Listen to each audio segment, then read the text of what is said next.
अस्सलामुअलैकुम dear viewers, मुझे यकीन है कि आप अच्छे होंगे और जिस तरह आप मेरे व्लॉग्स को अप्रिशिएट करते हैं उससे तो मुझे बहुत अच्छा लगता है। जी हाँ, बहुत ही अच्छा लगता है मुझे आपके कमेंट्स पढ़ के, और आपकी दुआएं तो मेरे लिए एक ब्लेसिंग्स है।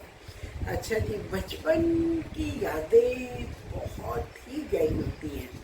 आपने बचपन में जो देखा होता है, जो खाया होता है, जो पहना होता है, वो ताहयात आपके जहन में अपने नक्श गाड़ के रखता है। मैं जब भी कहीं पुलाव देखती हूँ और पुलाव के तस्वर के साथ ही मुझे अपनी अम्मी के हाथ का बना हुआ पुलाव याद आता है। अम्मी जो है वो पुलाव बनाया करती थी। उनका पुलाव इतना यूनिक था कि मैंने आज तक कभी किसी के घर में वैसा पुलाव खाया नहीं है।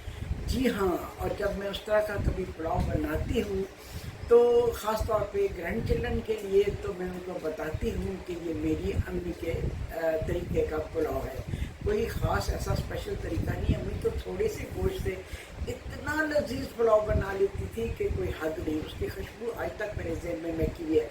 यखनी हस्बे मामूल गोश्त की यखनी बना ली, जैसे उसमें प्याज, अदरक, लहसुन डाल के और साबुत धनिया और नमक और इस तरह की चीज़ें जो भी अपनी डालनी है डाल के, गरम मसाले वगैरह, उसकी यखनी बना लें। यखनी को स्ट्रेन कर लें, चावल भिगो दें। बासमती चावल है तो बहुत ही अच्छी बात है। मुझे तो बासमती चावल ही अच्छे लगते हैं। मैं तो हर चीज़ में बासमती, इवन ये जो है अफ़गानी पुलाव में तो उसमें भी प्रेफर करती हूँ कि मैं बासमती चावल बनाऊँ, क्योंकि सेला चावल का मुझे इतना मज़ा नहीं आता। तो जनाब क्या करती है, अम्मी का स्पेशल तरीका ये था, प्याज ब्राउन करके वो निकाल लेती थी, फिर उस ही घी में, उस माने तो घी होता था, ऑयल तो होता ही नहीं था, उसी घी में वो गोश्त को फ्राई कर लेती थी। उसके बाद वो जो यखनी होती थी वो उसमें डाल दी, और उसके बाद फिर जनाब उसमें चावल डाल दिए, उसको दम दे दिया, खड़े मसाले वगैरह डाले उसके साथ जब गोश्त को फ्राई कर रही हैं, ठीक है।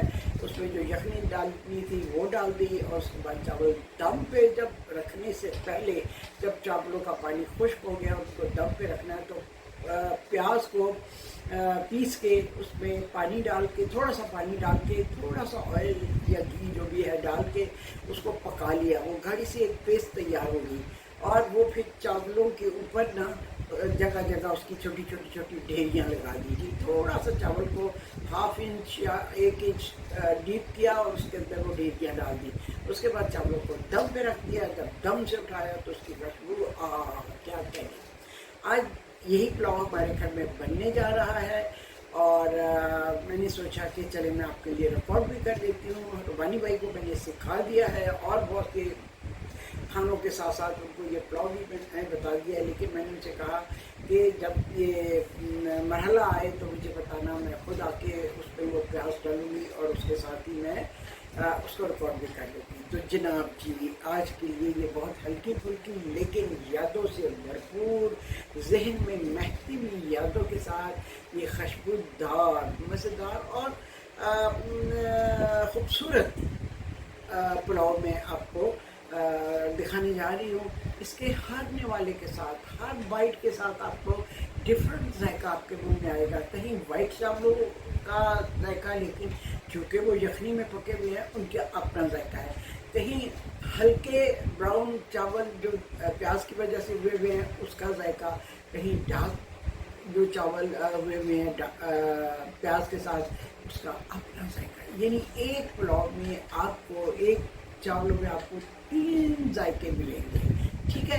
तो ये है हमारे यहाँ का कश्मीरी पुलाव। कश्मीरी कह लें, लाहौरी कह लें, बचपन का कह लें, माँ के हाथ का कह लें, आप इसको कुछ भी नाम दे दें, लेकिन है बहुत मज़े का। और गोश्त अगर अच्छा हो, मटन अच्छा हो, तो फिर तो क्या ही कहने। तो देखें, रवानी भाई ने यखनी बना ली है। मैंने कहा जब चावल डालने लगे तो मुझे बता देना, फिर मैं आके इसको रिकॉर्ड करूँगी। तो अब मैं जनाब जा रही हूँ रिकॉर्ड करने के लिए आपके लिए, ठीक है। ओके, अल्लाह हाफिज़। और इसके बाद आज मैं बनाऊँगी हबी के लिए lamb in hot garlic sauce. जी ये भी बहुत मज़े का होता है। मैं टीवी पे भी बता चुकी हूँ, वो कई दफ़ा मैंने बनाया भी है। आज मैं आपके लिए ख़ास तौर पे रिकॉर्ड करूँगी रात को, जब मैं उनके लिए बनाऊँगी ना डिनर के मौके पे, तो फिर आपके लिए मैं इसको ज़रूर रिकॉर्ड करूँगी। ठीक, ओके, प्रॉमिस। प्याज को लाल करने के लिए रख दिया है जी। यखनी जो कि बना ली हुई है, थोड़े से ऑयल में ये पिसा हुआ प्याज डाल दिया,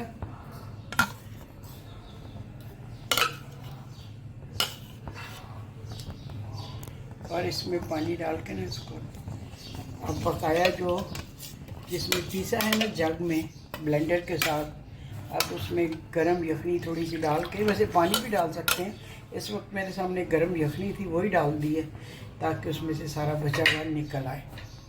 ये चम्मच में देना सर। अब इसको पका के हम करेंगे गाढ़ा।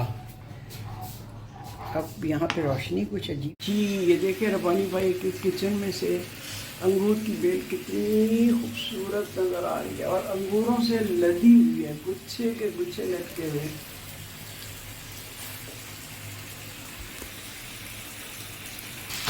प्याज हमारा पक रहा है, अब नज़र आ रहा है।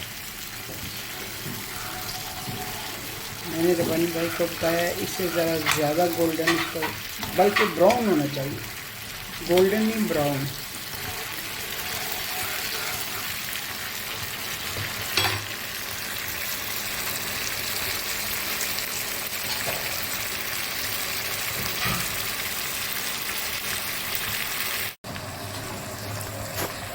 बस अब इसको बंद कर दें।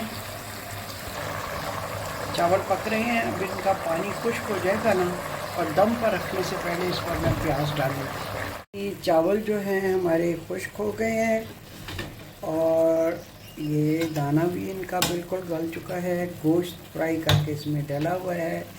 अब मैं डालती हूँ प्याज। ज़रा रवानी इसको पकड़ ली, फ्राई पैन मेरे नज़दीक कर दो, क्योंकि मैं एक हाथ से इनको ऐसे डालती हूँ। ये देखें, ये प्याज जो था ये हमारे पास, ये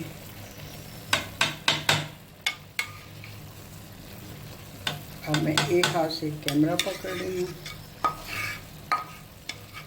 इस वक्त मैं ये रब्बानी भाई के किचन में बना रही हूँ ना, यहाँ पे स्टैंड नहीं। अच्छा तेल इसमें ढेल दो, ये जो बचा हुआ है ना, ऐसे फ्री पान पकड़ना, पकड़े रखना सीधा करके।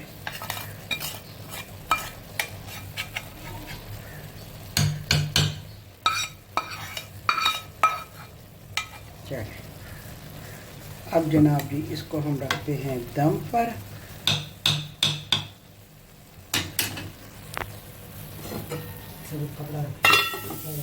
कपड़ा रखें।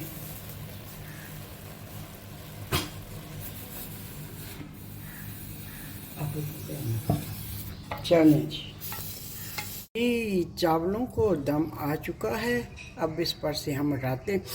आहा, क्या ज़बरदस्त अरोमा है कि मैं आपको क्या बताऊं। अब जनाब इसको हम ज़रा इस तरह करेंगे।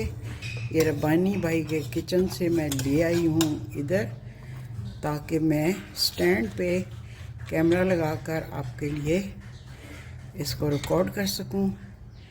इसको इस तरह से हमने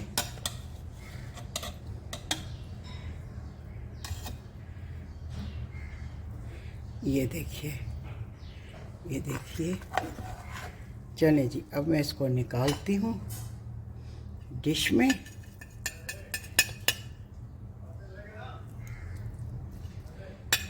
ये देखें, इसका रंग कम ब्राउन है।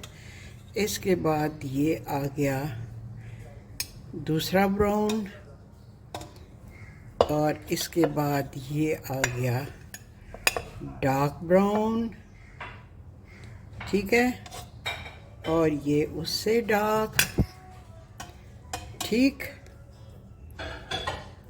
और इस तरह से हमारे जो चावल है ना,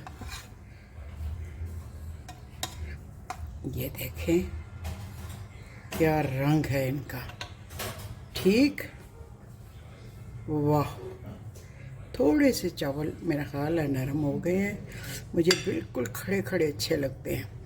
थोड़े से कुछ थोड़ा सा आज रब्बानी भाई ने ना यखनी ज़्यादा डाल दी है। ये जनाब जी चावल हो गए हमारे।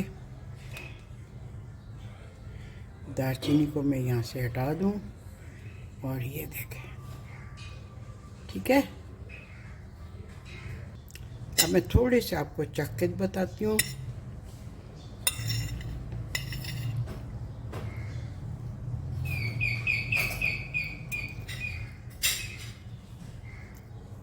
वाह, ज़बरदस्त, बिलीव मी, इतने मज़े के हैं कि मैं आपको बता नहीं सकती। बहुत अच्छा, वेरी नाइस, गुड।